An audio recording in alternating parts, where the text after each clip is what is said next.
नोंथांनाव गथ' गथाय दंब्ला सांग्रां लानो मानोना चिराङाव गिथावना साकन्ट्रा ओंखारदों।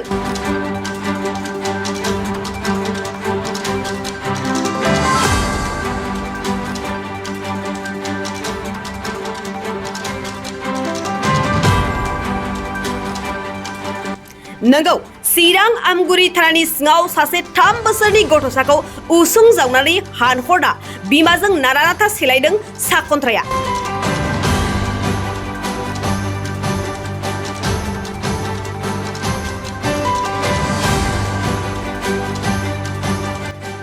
चिरां आमगुरि थानानि सिङाव थानाय नांदरबारि सेलं सिकापारा गामिनि अथुल बर' आरो सोमस्रि बर'नि नखराव बे जाथाया जादों।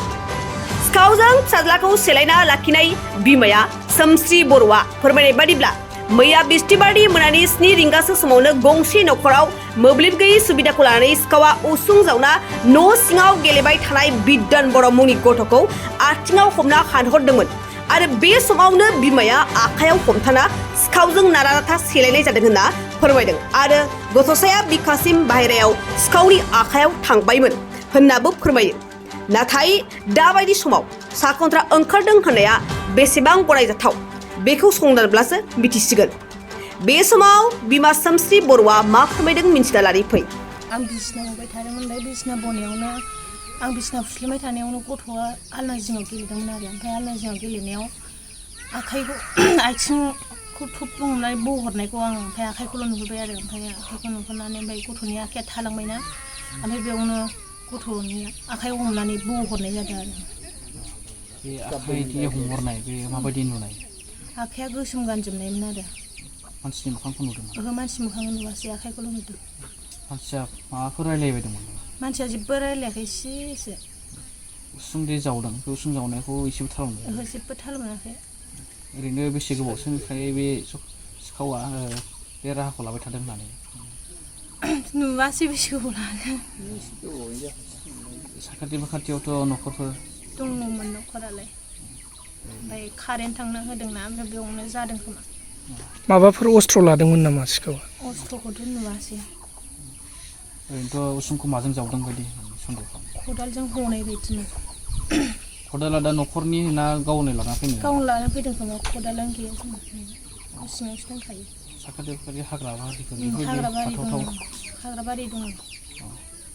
दा न'खराव सोर सोर दङमोन बे जाथाय जानाय समाव? न'खराव बिबै ओमफ्राय आं ओमफ्राय फिसाजो फिसाज्लाल'मोन। बे 7थासोआनो जाबायमोनदां टाइमा। ओमफ्राय आंबोथ' साइडआव गैयामोन न'आव गैयामोन नालाय ओमफ्राय आंबो साइडआवसोमोन गारि सालायो नालाय ओमफ्राय दा ओरैजाय बिबै दङ ओमफ्राय फिसाजो देरसिन फिसाज्ला दुइसिनानोमोन आरो ओमफ्राय हिन्जावा ओरैनो न' सिङाव खामानि मावगासिनोमोन। ओमफ्राय बे समावनो गथ'खौ उसुं जावनानै आथिङाव दांनानै बरनलांबायमोन आरो ओमफ्राय बिमाया आखाइयाव हमनो मोनना नारा-नाथा जाबाय बिदि जादों आरो। गथ'आ बोसोर बेसेसो? गथ'आथ' बोसोरब्रै हाबबाय। बिदि उसुं जावनाय जाथाय बेयाव उसुं जावनायखौ एसे थाल मोनाखै? जेबो थाल मोनाखै जाहैबाय आरो बेयावनो ज' दंखायोमोन गथ'जोंनो। बे गामिनि गामिया बे नांदरबारि चिराङानो। साखाथि फाखाथिफोराव न'खरफोर दंना गैया? न'खराथ' दङ दंनाया ओमफ्राय बे समाव कारेन्टबो थांनाय जादोंमोन दसे सम बेयाव आन्दाज मोनासै ओमफ्राय बेयो होख्रावबाय आरो गाबख्रावदों बेयाव गारनानै खारनाय बायदि जाबाय। ओरैनो मानसिनि महरखौ नुदों ना?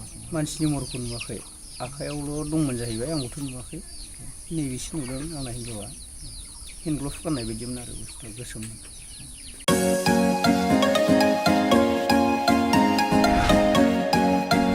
BA BSc हाबनो गोनां फरायसाफोरनि थाखाय गोनां फोसावथाय। गसाइगाव जारागुरि गबिन्द बसुमतारी फरायसालिमायाव BA BSc डिग्रीनि मुं थिसननाया सोलिगासिनो।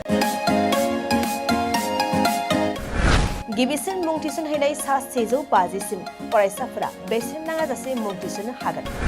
150निफ्राय 200नि गेजेराव 75% रेहाय, 201निफ्राय 250सिम 50% रेहाय आरो 251निफ्राय 600नि गेजेराव मुं थिसननायनि रांखौ 25% रेहाय होनाय जागोन।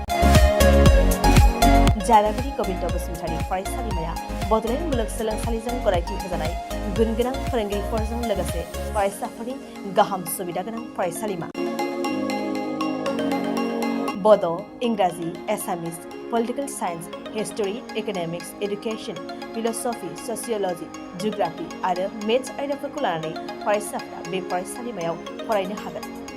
लोगोसेयैनो फरायसाफोरा लाइब्रेरिनि सुबिदा, extra curricular activities, career counselling, सांग्रांथियारि हाबाफारि, रिभिजन क्लास, लोगोसे स्पकेन इंलिश, सेल्फ डिफेन्स आरो कम्पिउटारनि उफ्रा सोलोंथायबो लानो हागोन। गोनो गोथो मोनदोंब्ला दानो 9706680878 700227129 आरो 7002131754 जानबुं अनजिमायाव जगाजग खालाम। College website www.gbcj.edu.in email ID govindacollege@gmail.com